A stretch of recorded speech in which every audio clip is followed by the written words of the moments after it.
As some of you know, I am a half-time member of one of the classes here, the class of '89. So I'm the president of Harvard at the time thought a half a year only half-baked me, so they kept me around for the next 10 years. And after that, they figured maybe if I hadn't gotten it by then, I was never going to get it. So I had a chance to be with an awful lot of you, and many of the classes before and a few after are full of old friends of mine, so there's no better place to be this weekend, this very minute. And I want to thank you, Anne Marie, for carving out time before a very special audience of journalists for an award for a very special kind of journalism, the I.F Stone Award. And on behalf of the advisory committee that makes the award, I want to notice that our spark plug, Myra McPherson, is here with us today.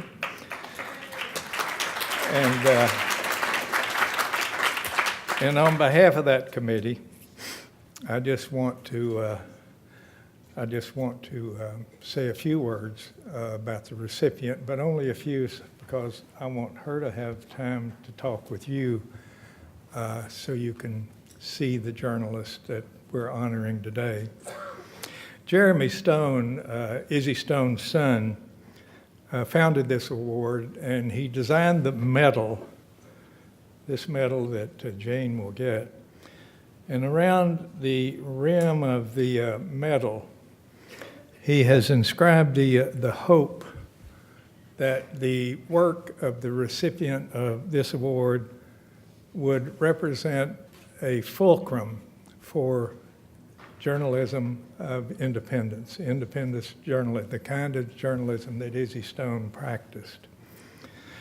And from the beginning of her career, Jane Mayer started in a small weekly newspaper in Vermont, and carrying through her career at the Washington Star, Wall Street Journal, and now New Yorker Magazine, she has built a foundation on deep digging and an independence of mind in order to reveal the truth about the subjects that she chooses to write about. It's the kind of journalism that searched out information overlooked by others, like that which exposed President Obama for his prosecutorial excesses and the charges that he had brought against a NAS analyst, Thomas Drake. Information that led to the dismissal of all the major charges against Drake. It's the kind of work that documented President George Bush's arrogation of unprecedented power to himself, not only ignoring American law, but international law as well, in order to adopt torture as an American instrument of war against the terrorist, a documentation that other journalists later recognized as a comprehensive bill of indictment against the president. And the kind of work that she took on along with Jill Abramson to demonstrate through hundreds of interviews and scores of documents just how much verified information there was available to the Congress on the character of Clarence Thomas before Congress voted him onto the U.S. Supreme Court, a subject that most other journalists shied away from, not because it was not vitally important to the American people and the future of the country, but because it might seem to be politically incorrect to report it. At a time when any government official, any commercial enterprise, and any vested special interest can, with a single tap of a finger, introduce its own version of events on any subject of importance, embedded in its own special interest and its own point of view, it becomes vital that we hold up a point of view that's represented here today. It becomes important that we make sure work like Jane Mayer's is recognized and noticed for what it is, reporting through which shines an independence of mind about the selection of subject matter, the tireless depth that reporting and documentation takes in order to make it clear in the presentation of the work itself that it is a mind in search of the facts to reveal the truth. Jane Mayer's work is the work that can serve as a fulcrum to a new generation of journalistic independence. And Jane, if you can come up, I would like very much to pass this award on to you. Thank you so much.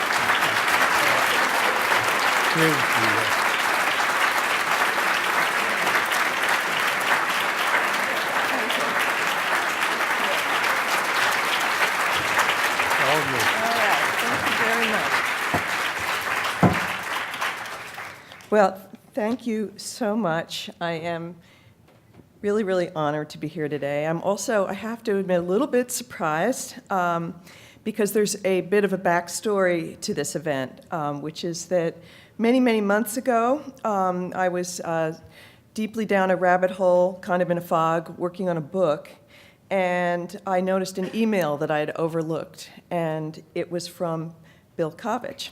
And Bill now, as we all know, is a legend in journalism, and one of those names that conjures up the kind of editor that every reporter dreams of: thoughtful, decent, smart, courageous, and fair. And to be honest, when writing a book, really any kind of procrastination is welcome. So I happily clicked on it, and the message said that the people who run the I.F Stone Award were looking for names of reporters to nominate for it. And so I gave it some thought and poked around a little bit, and I sent in the name of a colleague who I thought was deserving and didn't think more of it. Then a number of months after that, when I looked at my email again, lo and behold, there was another email from Bill Kovach. And so I clicked on it again, and it said, surprise, that they were going to be giving the medal to me. And so all I can say is that I think after all of the work that I've done on the Bush administration, I did learn a thing or two from Dick Cheney. So.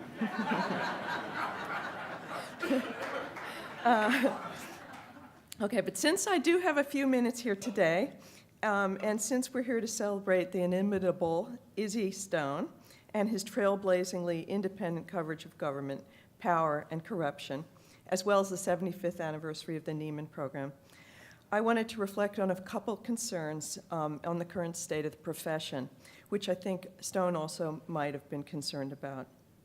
And then in the spirit of Izzy, I am going to turn over the floor to all of you before I become a pontificating blowhard of the variety that he couldn't stand.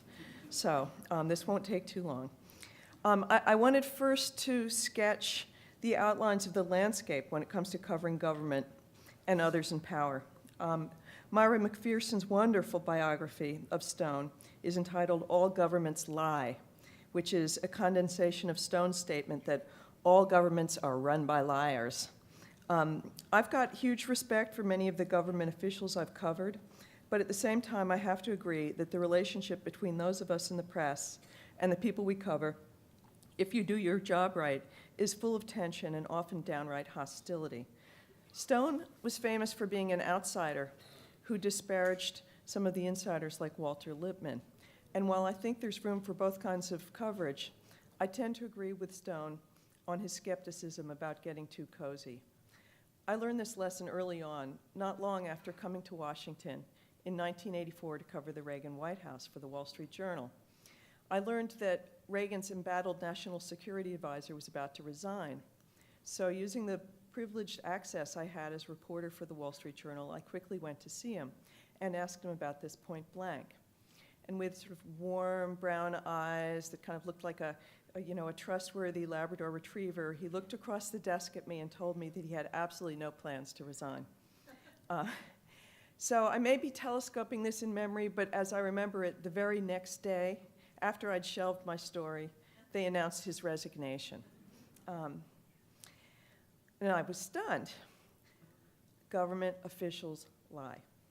They lie to reporters boldly and straight-faced. And it taught me that access is overrated, which is something to keep in mind in this era of celebrity interviews. And that they may look friendly and be wonderfully inspirational and be really attractive characters and the kind of people you wish you could be friends with, but never to forget that the relationship between the reporters and the subjects that we cover in Power is by necessity one that is adversarial and sometimes full of distrust and opposition. Small lies like that minor one, seem relatively minor today, now that we've seen things like a government practically manufacturing a false rationale for a war or denying the existence of a torture program. But the lesson remains the same. As Stone put it, you can't just sit on their lap and ask them to feed you secrets. Then they'll just give you a lot of crap. The other thing I learned early on while covering the Reagan White House, and which I think bears remembering today, is that when you do hop off their laps, as Stone's own struggles illustrated, you're not going to get pats on the head. As we deal with the augmented powers of the growing national security state, it's worth remembering that those in power are rarely on the side of a fully free and transparent coverage. A minor brush I had in the Reagan White House alerted me to this dynamic.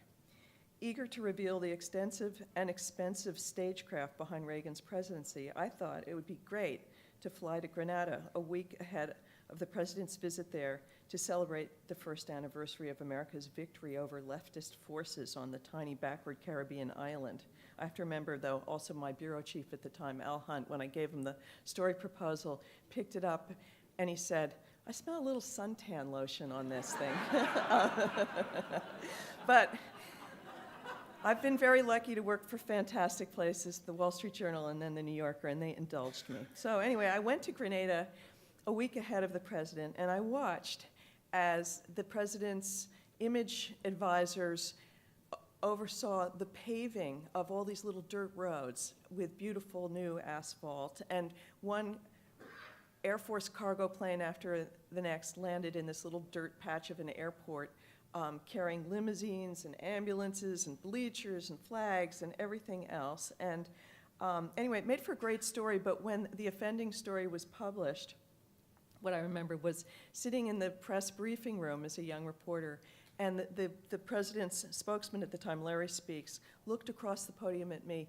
He was like red-faced and angry, and he said, "You are out of business."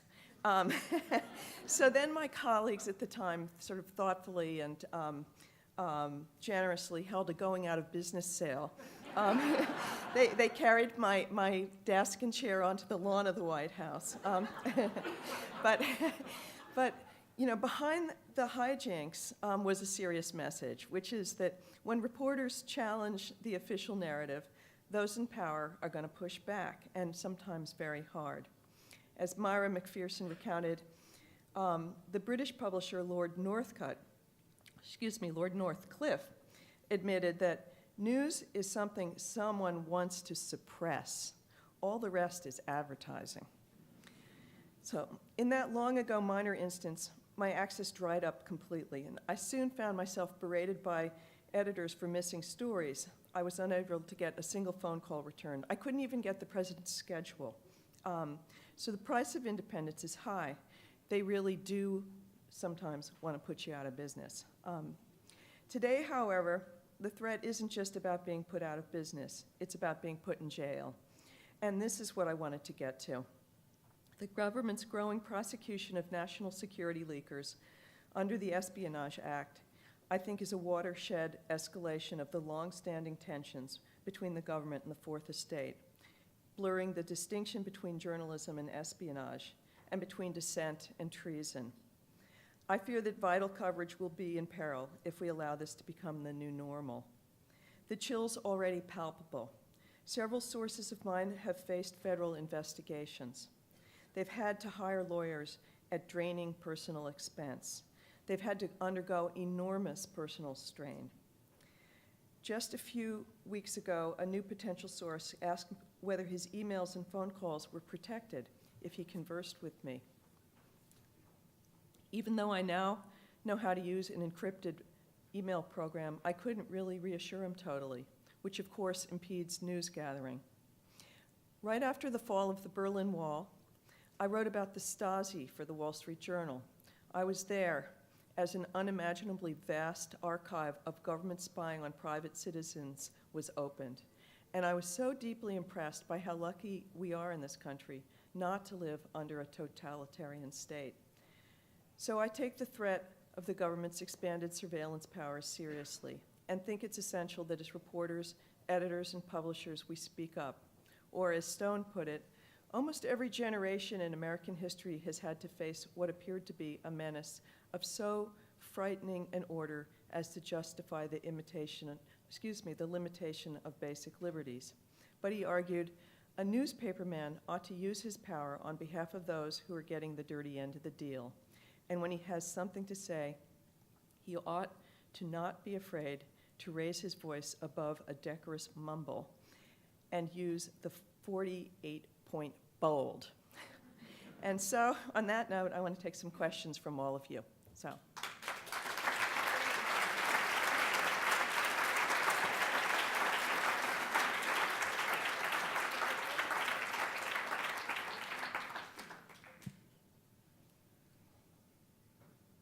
Here come a couple. All right, there are mics too. There's one over there. Yes, my question is, as reporters, when we write stories that we know that the officials don't like, our attitudes can be, well, screw them, you know? And if they begin to push back, we almost sort of feel good about ourselves because we're pissing them off, we're doing something right. But I've seen instances where that can lead to arrogance on the part of the reporter, and I wonder if that's an issue that you think about or grapple with. Well, I basically try not to think about the effect on the people that I cover when I write about them. I try always to keep in mind the reader instead. So the relationship that really matters to me is to try to tell the readers as much as I possibly can or as much as I possibly know of the truth. So I try, it's not about getting back at people you cover or helping people you cover. I just try not to think about it that way. It's all about getting the truth, and that's for the readers, and that's so that they can make informed choices in this fabulous democracy. So that's what I think about. Over here? Yes, I just wanted to know what was the most serious threat you got from the government? From the government, you know, I've been asked at times by the CIA not to publish things, and I suppose we felt a little bit of peril at the New Yorker, but it's an amazing staff of editors and lawyers there. And we, for instance, published the name of someone who they asked us not to. It was not an undercover person, but it was someone who they said whose life might have been in danger if we published it. And so there was a very heated exchange over this. We decided to go with exposing the officer because he, first of all, had put his own name out in promotional material in some ways, so it wasn't the biggest secret in the world, even though it would appear in a different context in this story. But he, as far as my reporting was able to show, appeared to have tortured somebody to death. And I felt it was important for there to be some kind of accountability and not to use national security reasons for him to hide behind the kind of accountability that we require in our system. So I also, it was interesting, I went to his house. I wanted to speak to him about it before we published it. And I wanted to be able to show that people who do things like that, people who end up, you know, torturing a detainee, are not necessarily somebody that's completely alien, but he was actually a family man with a nice suburban house whose kids played in sports games, who'd been stuck in a very scared and scary position. And I thought it was important to sort of show the larger dynamics of what happens when the government puts employees in a program where they might end up doing the wrong thing because they put so much pressure on them. So in order to tell a story, I wanted to name him, and we did, and we didn't. There were no repercussions, though he was really angry about it. But anyway, the government wasn't happy about it, but we went ahead with it. So. No threats. I mean, the most threatening story I have written in a way is not about a government figure. It was the story I did about a couple of billionaires who fund politics, the Koch brothers. And after that story, or as I was working on that story, it turns out, simultaneously, and who knows, maybe just coincidentally, I became the subject of a private eyes investigation into everything in my life. Looking into legal files, former romances, you name it. Everything was turned over. Every story I'd written, books I'd written. They put a program, all my writing through some kind of forensic program that looks for plagiarism. And we're hoping to try to expose me in some way or another. And that was actually pretty threatening and scary. Luckily, it all fell apart, and then to its amazing credit, the New York Post media correspondent, Keith Kelly, wrote a story about it saying, who's trying to frame this reporter? And dangled a couple possibilities that were much like the people I was covering. And so it blew up, but that was scary. That you felt like you were certainly feeling pressure on. So anyway, over there. Hi, Jane. Danny Schechter. Congratulations Thank you. on your award. Izzy would be very proud that you'll be wearing this medal to various functions around town. It's very heavy. You know, like those people that wear those Mercedes. Yeah. Anyway, A rapper. you know, a lot of us, at least of my generation, I'm not sure which one it is, but you know, felt like the Republicans, the Reagans, the Nixons, they were the bad guys. The Democrats were somehow of a different order, particularly President Obama. You've been covering this White House and this president. Help us understand the psychology, the mentality, you know, of this person who many saw as sort of the second coming, and now see as the second coming of Richard Nixon. Well, you know, one of the great things about being a reporter, not a pundit, is you only have to generally go out in public when you know the answers to things. So I'm not sure I have all of the answers to that, but I've been struck by a few things, particularly in the national security area, which is, you know, thinking about the drones program, which in many ways is a continuation of the Bush years and an escalation of it, and in these leak prosecutions as well. And then in some of the surveillance issues also.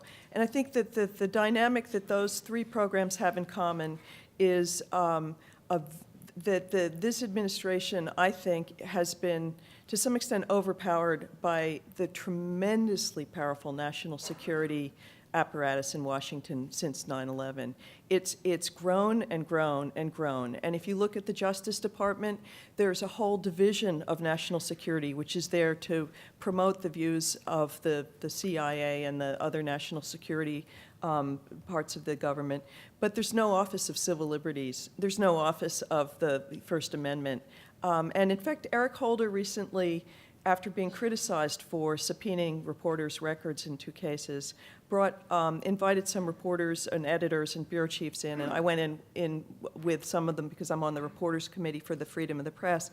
And he kind of, you know, seemed surprised at how far they'd gone out on a limb, and seemed almost as if he hadn't thought about it enough. And what struck me looking around the room was, you know, they were almost all national security people advising him. And I think, you know, it's a little bit like if you go to, you know, a doctor with a backache, and you go to a surgeon, they're going to want to cut. And that's kind of basically what was going on over there. If you go to a yoga instructor, they might tell you to stretch, but there are no yoga instructors in the Justice Department right now. So it's been tipped way far to the balance, and I think the other thing is something that a Harvard law professor here who was in the Bush administration warned people about, Jack Goldsmith, and he said he thought that when Obama took office, he would do much the same as Bush on some of these issues. And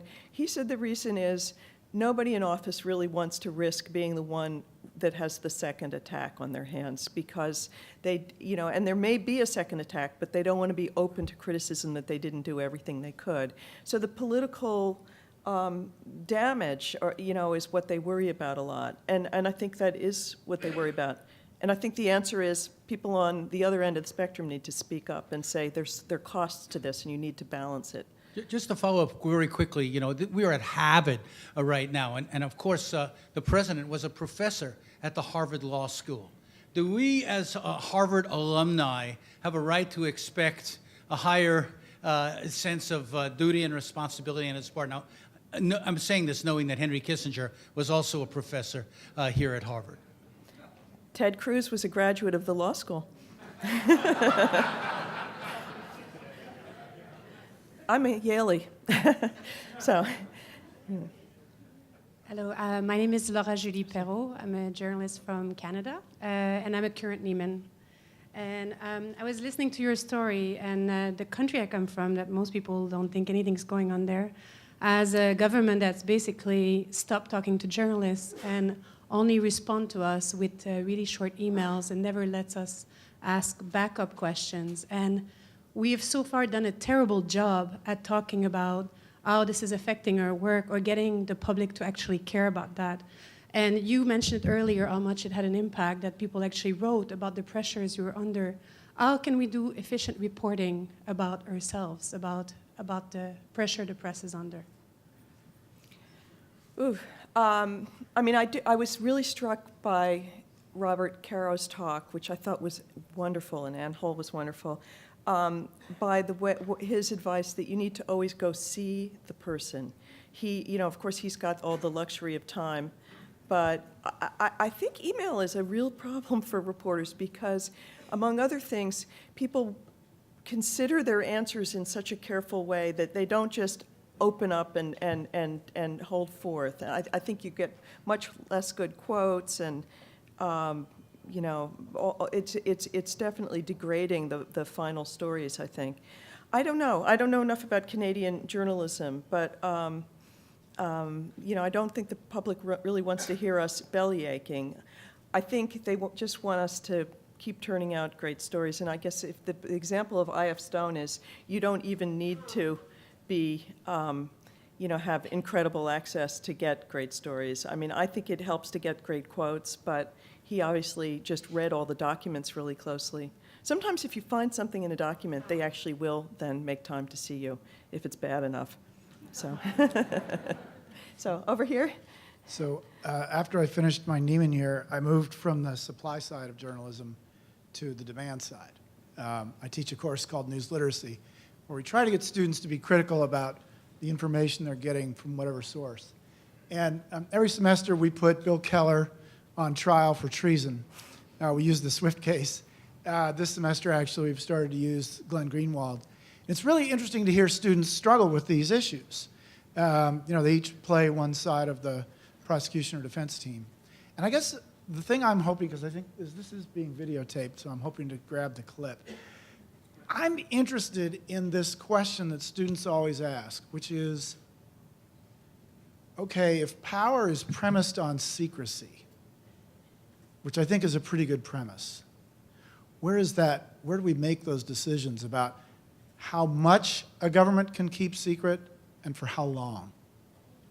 Because certainly, in your work, you've sort of had to balance this in deciding what to put in print. And so I'm just curious what your answer would be on that. Well, I don't really accept the premise. In fact, I was very impressed by a book that Daniel Patrick Moynihan wrote that's about secrecy, that basically argues secrecy weakens power. I think for the most part, it should be the exception to the rule, and that better decisions are made when there's a competition of ideas and they takes place in broad daylight. I mean, that's the whole idea of our system. And so I think secrecy leads to often very poor decision-making, and that's really what happened during the Bush years in the CIA. And it would have been much better if there'd been more public debate. It's also how we get legitimacy in this country. You need to have public support. And I actually think the public is often quite sensible. So I guess I don't accept the premise. I think secrecy is important for some intelligence operations and certainly military operations. And I That's think the actually press, more where they end up getting stuck. I think everybody agrees on the government end, but on the But some. operations end, at what point does operational secrecy, at what point do you as a journalist think about operational secrecy and say, you know what, I'm going to inject and make the decision that this operation needs to be exposed? A lot. I mean, I think this is something that journalists have to be very thoughtful and editors about, and not just do a knee-jerk, we're going to publish because we have it. I mean, not all secrets are equal. And some are really important for the public to know, and some are really important to keep secret because people's lives are in the balance. I would never publicize a military operation about to take place. I think, though, what I would like to see is the government do a better job of not just saying national security is at risk. Explain it. So if we're going to hold back a story, which is a very big deal in this country, you really ought to be given strong evidence that national security really is at risk, because frequently we see things like the Drake case that Bilkovich mentions, where it wasn't at risk. He was going to be prosecuted as if he was some major spy, and he totally was not. And sometimes it's just a turf war, or it's about covering up something embarrassing. So I think that it requires thoughtfulness on the press's part, but also dialogue with the government on these things. I forgot to tell you, the good news is that Keller is almost always acquitted. That's good. So over there, this. Yeah. What are your thoughts about the usefulness of a federal shield law? And second, if you are working on a sensitive story and you think all your electronic communications may be subject to government interception, what do? Go back to meeting Deep Throat in the parking lot? Yes, basically. I mean, I've been meeting with people in person, and on the Drake story, I had to fly out to the other side of the country to interview someone in a hotel room who, wouldn't stay on the phone for more than about a second. And, it's very cumbersome. It's expensive. It's time-consuming. It's difficult. It requires people who really are committed to telling you things, and often sources are sort of semi-committed, but it really raises the stakes. So I'm sorry, what was your first? On the federal shield law. On the shield law. I don't really know, but I think it's a step in the right direction. I think the problem is there are two major problems with it. One, there's a loophole for national security stories, so it won't protect sources in the national security arena, which I think is really where they need the most protection. And the other is, of course, this issue of who's a journalist and the government licensing and deciding who's a real journalist and who's not. I think it's definitely worth trying. I think we need help, and for somebody like James Risen, it would be a big help right now. So, but it's passed the Senate, and like everything else is falling apart in the House of Representatives. Yeah. So, over there. Yeah, I want to really thank you for framing the question and presenting us with this very clear image for journalists. I wonder sometimes if journalists were too focused on personalities. We think that Obama will be different than Bush, and Bush is different than so-and-so. And I'm wondering to what extent you've seen a structural continuity between the expansion of government under Bush and how it's been exercised under Obama. Is Obama falling into patterns that are already there for him? Is it really a political, or is it a structural change in the structure of the way the government is operating under Bush? Well, I mean, I think Obama's quite different from Bush. I don't see them as the same at all, really. But I do think, and I think the founders of the country were obviously smart about this, that there's something about power that likes to perpetuate itself.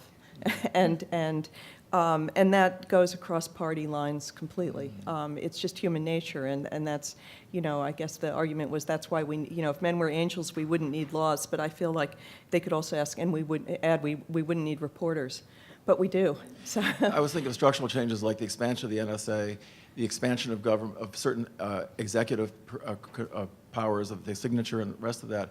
Hasn't Obama just continued what Bush created for him? Bush expanded the clothes that Obama then can wear. Well, I think, and some things have expanded and some have not. I mean, they really did end the secret prisons in which detainees were being tortured, and they have, closed down that particular program, which I think is a vast improvement. But I do think the national security establishment is just immensely powerful in Washington at this point. And people have been warning about it since Eisenhower, about the military-industrial complex, and terrorism is a business. So, it's, again, an area that's really great for reporting. So, Thanks very ripe much. for it. So, okay. Okay, over there? Yeah, hi. I'm Bina Sarwar. I'm a Nieman from Pakistan, back in Cambridge now. So I just there's two things I want to ask you about. One is just what you just said, which is actually the second thing, because I was going to ask you about something else, about the how terrorism is a business. And as journalists, this is a dilemma. I really don't know how this can be resolved, but the fact is that terrorists strike now knowing that the media is going to amplify their actions and it's going to create that impact, and that's why they go to the shopping mall in Kenya that all the expats go to, and they're not hitting the bazaar down the street where the locals go, and so on. And so perhaps they wouldn't be doing this if their actions weren't being amplified the way they are. And I've seen this in Pakistan, I've seen this elsewhere.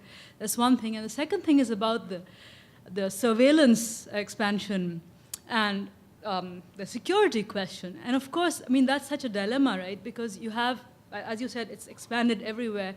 And we've seen even now the diplomatic missions are more and more staffed by security agencies, and that are withholding visas to genuine visa seekers, and because they're looking at everything from a security prism. And the excuse or the justification for the surveillance obviously is the terrorism question, which, as you said, is a business. And how do you I suppose it's something that everybody has to grapple with, but how do you see this whole issue of security? I think maybe you might have already kind of answered that, but so maybe I'm being redundant. But the fact that the surveillance is maybe trying to tap into to actually stop terrorism, but actually it's not, because the guy who does the shooting in the Batman movie, there was no security surveillance on him, and they were all focusing on the Muslims. So, sort of a... So, it's a big subject, many questions. I have found it heartening that Obama has said in a speech a few months ago that he thought it was time that the war on terror came to an end. And that, the closer I think we can get to a state of normality, pre-9/11 normality, and deal with terrorism.